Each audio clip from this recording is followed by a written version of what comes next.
My name is Mankey, and welcome back to another edition of 60 Super Bowls in 60 Days. Yesterday, we just saw the absolute atrociousness that is Super Bowl 5 with the whole blunder bowl in which the Colts beat the Dallas Cowboys in a game that I think 98% of Americans would like to forget. This time, though, in Super Bowl 6, this is another forgettable Super Bowl, but with more purpose and more significance. This is against the Dallas Cowboys, which is coached by Tom Landry, versus the Miami Dolphins, coached by Don Shula. And this took place on January 16, 1972, in Tulane Stadium in New Orleans, Louisiana. And unfortunately, this was not even close. Dallas Cowboys 24, Miami Dolphins 3. 3. And this was against the mighty Doomsday Defense of that Dallas Cowboys, which I'm gonna tell you about in later on. But first, we have to get to the key offensive stats. First, the quarterback, Roger Staubach, who was the MVP and probably one of the most brilliant quarterbacks in our past generation at that time. If you do not heard about Roger Staubach, what are you doing? Just go find highlights or read something or do something. He was incredible back then. 12 of 19 for 119 yards and 2 touchdowns. He was MVP. Bob Greasy, another decent quarterback, 12 of 23 for 134 yards and an interception. For the Russian, Dwayne Thomas, 19 carries and 95 yards, 5 yards per carry, and a touchdown. Larry Sonka, another great running back, of course, representing Miami, 9 for 40 for 4.44 yards a pop, but no touchdown to speak of. In the receiving, Dwayne Thomas also contributed in the receiving core. That is 3 catches for 17 yards and for 5.67 reception yards per reception. So overall, he has, I think you can say, 112 yards overall, which is amazing, to be honest.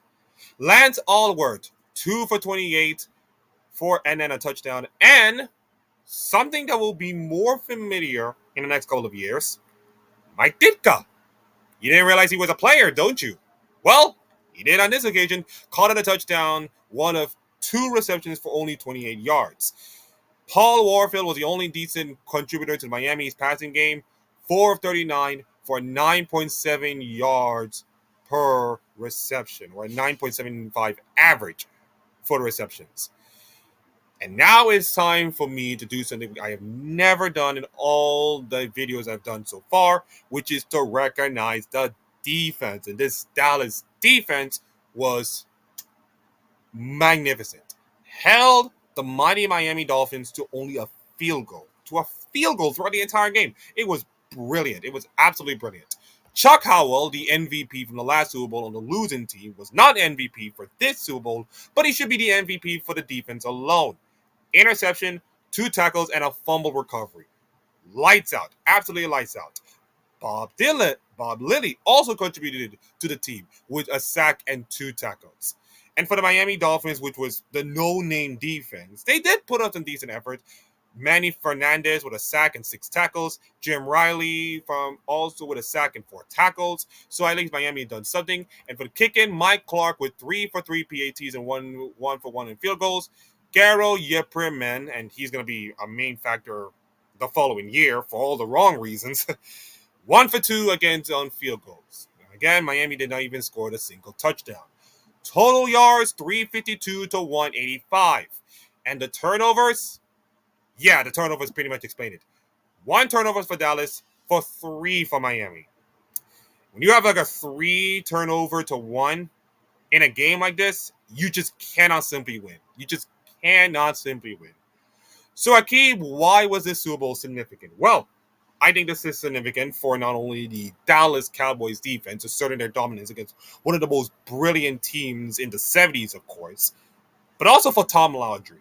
Like, yesterday I mentioned about the Blunder Bowl, about the team being indisciplined, sloppy, not doing well, and all kinds of stuff.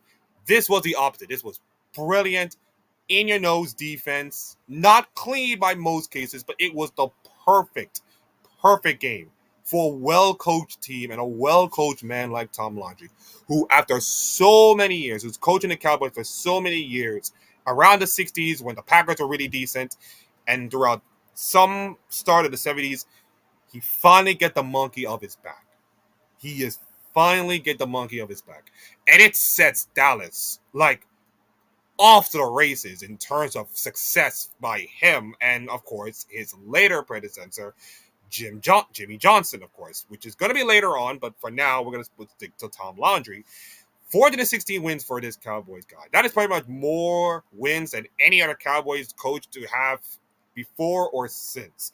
Been there longer than ever, and this is the first of many, many Super Bowl wins he has. But he'll not be the only person to have like multiple successive wins with a single team. That is for later on. But for now, this is more of a guy who has been so cursed for so long, finally get the monkey off his back, and he did it with an incredible offensive performance by one of the best quarterbacks ever in Roger Staubach. Great rushing by Dwayne Thomas. Brilliant wide receivers on the Lance Allwood and Mike Ditka. And a mighty, mighty, mighty Doomsday defense. Furtherly shutting out a mighty good Dolphins team throughout 4 quarters. And it was a brilliant display. And even though the game is not a classic in many cases, if you wanted to watch what the Cowboys of the 70s look like, just go watch the Super Bowl. It will be a really good treat, and I hope everybody will enjoy that Super Bowl, if you are a Dallas fan, of course. So that should do it, and that concludes Super Bowl 6. Tomorrow we'll do Super Bowl 7, when Dolphins will be on the right side of not only a Super Bowl win, but also